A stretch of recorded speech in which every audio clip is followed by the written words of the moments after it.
Hello అండి, అందరికీ నమస్కారం. Welcome to Raji's happy world. ఈరోజు శనివారం పూజ చేసుకున్నానండి. ఈ వీడియోలో ఆ కృష్ణయ్యకి ఏ ప్రసాదం చేశానో చూద్దాం. ముందుగా కొంచెం సేమియా చేశానండి, స్వీట్. అలాగే బియ్యం రవ్వతో పులిహోర ప్రసాదం కూడా చేశాను. అవి ఎలా తయారు చేసుకోవాలో చూద్దాం రండి. ముందుగా జీడిపప్పుని నేతిలో వేపి పక్కకు తీసి పెట్టుకున్నానండి.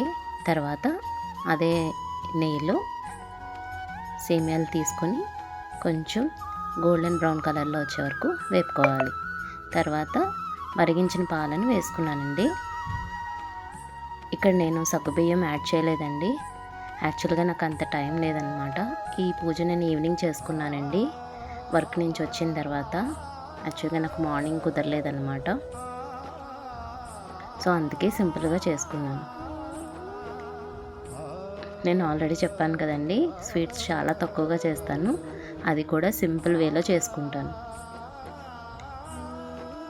సేమియా కొంచెం ఉడికిన తర్వాత షుగర్ యాడ్ చేసుకోవాలండి.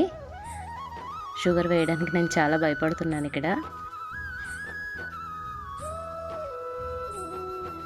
తర్వాత బాగా మిక్స్ చేసుకొని జీడిపప్పు వేసుకొని కొంచెం యాలకులు, ఒక యాలకుని దించి పెట్టుకొని యాడ్ చేసుకున్నానండి ఫ్లేవర్ కోసం. అంతేనండి, సింపుల్గా సేమియా అయితే రెడీ అయిపోయింది. నెక్స్ట్ రవ్వ పులిహోర చేసుకుందామండి. ఫస్ట్ ఒక పాన్లో ఒక గ్లాస్కి 2 గ్లాసుల వాటర్ వేసుకోవాలండి. తర్వాత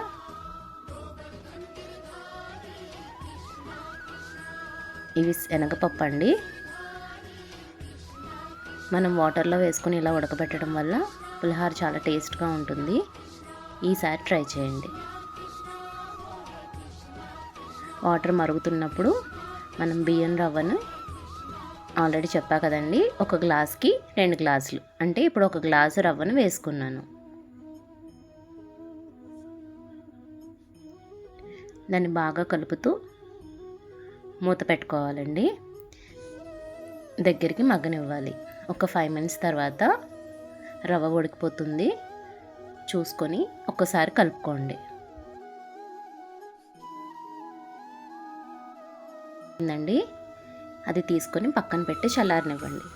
ఇప్పుడు ఒక ప్యాన్లో ఆయిల్ వేసుకొని వేరుశనగుళ్ళు, జీడిపప్పు, మినపప్పు, పచ్చిమిర్చి, అల్లం, కరివేపాకు, అలాగే ఆవాలు, జీలకర్ర, ఇవన్నీ కూడా పోపు తీసుకొని పెట్టుకోండి. ముందుగా పల్లీలు వేసుకొని బాగా వేగనివ్వండి. అన్నీ ఒకసారి వేయకూడదండి. ఫస్ట్ పల్లీలు వేసుకొని వేగనిచ్చిన తర్వాత ఒక్కొక్కటిగా యాడ్ చేసుకోండి.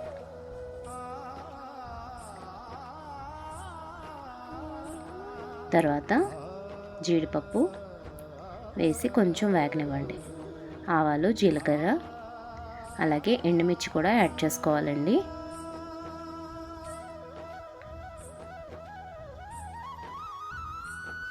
ఇవన్నీ వేసి పోపు దగ్గరుండి బాగా వేపుకోండి. అలాగే పచ్చిమిర్చి, కరివేపాకు వేసి అల్లం ముక్కలు కూడా వేసి పోపుని బాగా వేగనివ్వండి. ఈ విధంగా పోపు వేగుతున్నప్పుడే పసుపుని కూడా యాడ్ చేసుకోండి. ఇలా యాడ్ చేయడం వల్ల పులిహోర ఈవెన్గా పసుపు అనేది స్ప్రెడ్ అవుతుందండి. ఇప్పుడు రవ్వను ప్లేట్లో తీసుకొని ముందుగానే చింతపండు పులుసు తయారు చేసుకొని పెట్టుకున్నానండి. ఆ పేస్ట్ అండ్ పోపుని కూడా వేసుకొని పులిహోరకి సరిపడగా సాల్ట్ యాడ్ చేసుకొని మొత్తం బాగా కలుపుకొని మిక్స్ చేసుకోండి. అలా మీరు రవ్వ ఉడకబెట్టినప్పుడు మీరు సాల్ట్ వేసి ఉంటే కనుక ఇప్పుడు తగ్గించి వేసుకోండి. నేనైతే మొత్తం అంతా ఇప్పుడే వేసాను.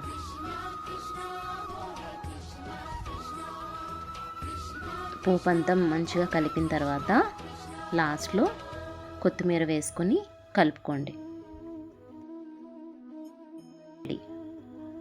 ఈ ప్రసాదాలన్నింటినీ ఆ కృష్ణయ్యకి పెట్టి ప్రశాంతంగా పూజ చేసుకున్నానండి. మీ అందరికీ ఆయన ఆశీస్సులు ఉండాలని మనస్ఫూర్తిగా కోరుకుంటున్నాను.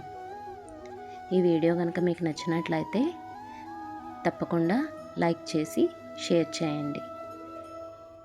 థ్యాంక్ యూ అండి.